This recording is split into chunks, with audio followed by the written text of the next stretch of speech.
अस्सलाम वालेकुम यार, क्या हाल है? उम्मीद करता हूँ आप ठीक ठाक खैर खैरियत से होंगे। मैं हूँ आपका दोस्त गुलशहर। तो आप देख रहे हैं मेरा यूट्यूब चैनल गुलशहर व्लॉग।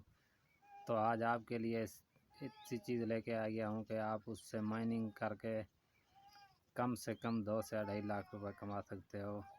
ऐसा प्रोजेक्ट लेके आ गया हूँ जो आप यूज़ करके 1 माह 2 माह के बाद लॉन्च होगा तो आपको यकीनन इतना ज़्यादा फ़ायदा होगा कि हमें दुआएँ देंगे।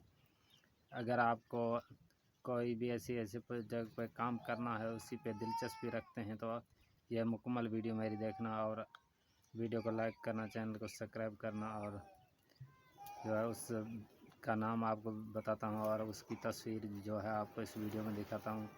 कौन सा नेटवर्क है वो जो आपको बताने जा रहा हूँ। उस नेटवर्क का नाम है बी नेटवर्क।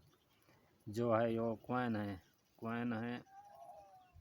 पाई लॉन्च होने के बाद वो जो कौन अभी लॉन्च हुआ है बी नेटवर्क, जो है वो 24 कलाक प्ले करना पड़ता है। 24 कलाक के बाद दोबारा उसको क्लिक करना पड़ता है, दोबारा उसको प्ले करना पड़ता है।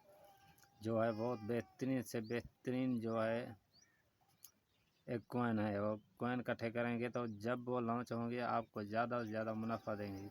जैसे आपको पता है पाई जब लॉन्च हुआ था तो पाई की एक पाई की डॉलर जो है वो $3 तक उसकी कीमत जा चुकी थी। उसके बाद जो है ये बी नेटवर्क दिया गया है, इस पे माइनिंग शुरू करो। ये इंशाल्लाह 2026 में 26 पे पहले लॉन्च होगा और मुनाफा बहुत ज़्यादा आपको देगा। इस वीडियो में मुझे दीजिए इजाज़त, मिलेंगे नेक्स्ट वीडियो में। अल्लाह।